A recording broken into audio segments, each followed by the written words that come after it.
Good morning, and today we're going to open this package, which should contain a fantasy book. Now, because that's really the only things that I actually open on this thing. Although I did at one point open my new computer, but that was like almost a year ago. That was like back in March. And can you believe it? I've been making these videos for almost a year. The first one was in January. Okay, so the author of this book has requested that I open it using some broadheads. And it just so happens I have some broadheads here that I've never actually used. They're old broadheads that I bought years ago from Tent City. I actually have 2 packages of these. And it's a case of Tent City doesn't even exist anymore. They've just been sitting in a box for a long time, and I haven't got around to ever using these because I don't actually hunt, per se. And it's a case of I would like to get my hunting license sometime, but I just haven't got around to it. I'm just so busy. Although apparently, because of COVID, it is now easier to get your hunting license where I live, because you can basically take this one test that's online. So yeah, it is apparently easier.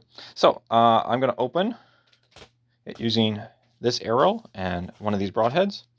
I'll be holding the arrow while I do it so I don't accidentally cut myself, because here's the thing about broadheads. They're actually surprisingly sharp. Go figure. Arrowheads are sharp? Wow.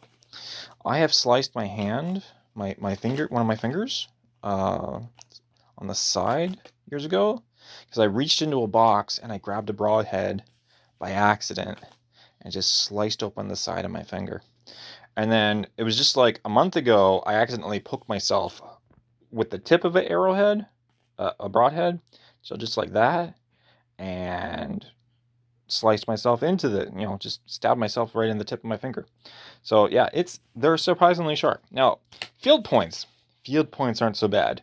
Field points are practically like there's a little tiny point on them, but that's it. So they're about as sharp as getting stabbed with a pencil. Oh, I should have double checked this. Apparently this arrowhead is a bit stuck.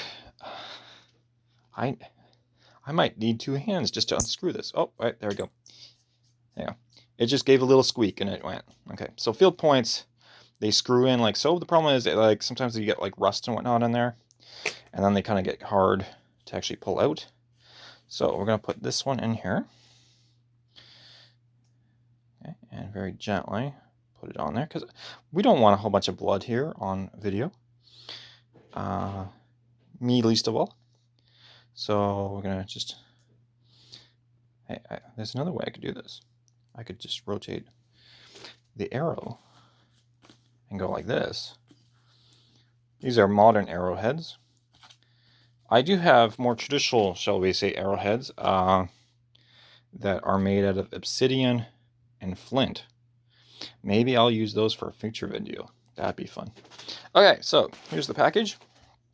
So the goal is to stick this in there, hold it down with my knee technique. And we're going to slice this open.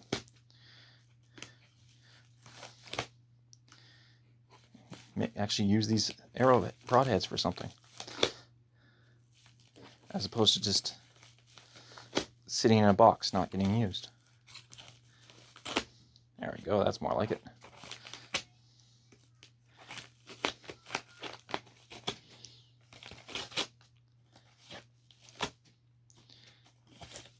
There we go, all done. Put that away over there.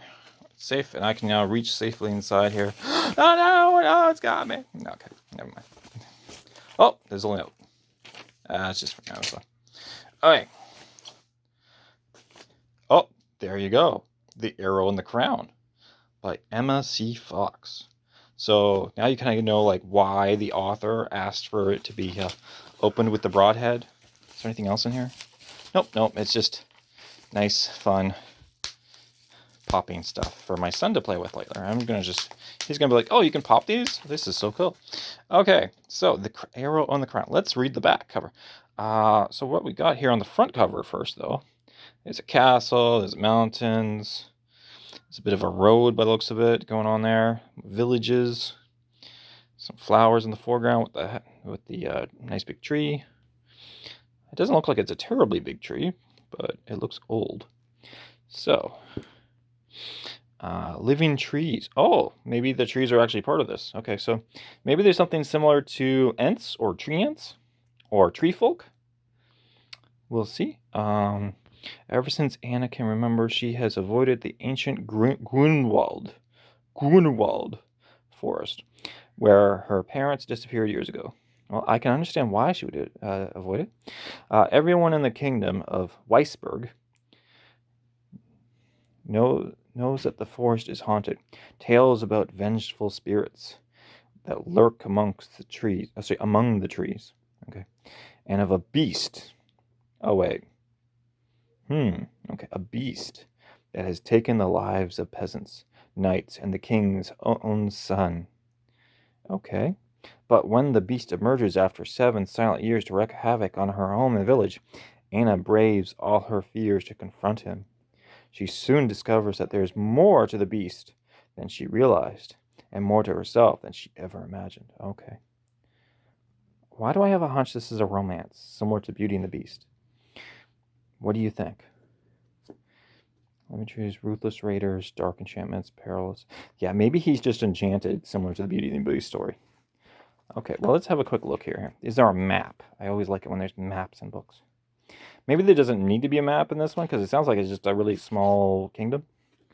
Okay, so there's some flowers and leaves going on there. Got some illustrations. Okay, so mortar and pestle. Okay. Looks like each chapter has a illustration with it. Okay, there's a ring. There's a shield with a weird looking eye thing on it. Oak leaves. Footprints. Okay, so somebody put effort into getting all these illustrations in there. Okay. How many chapters is there? Oh, there's a nice little arrow one right there. Okay. Just a little extra bonus. Huh. Fan, more arrows. Okay, so every time they have like a chapter break where they switch scenes, apparently she is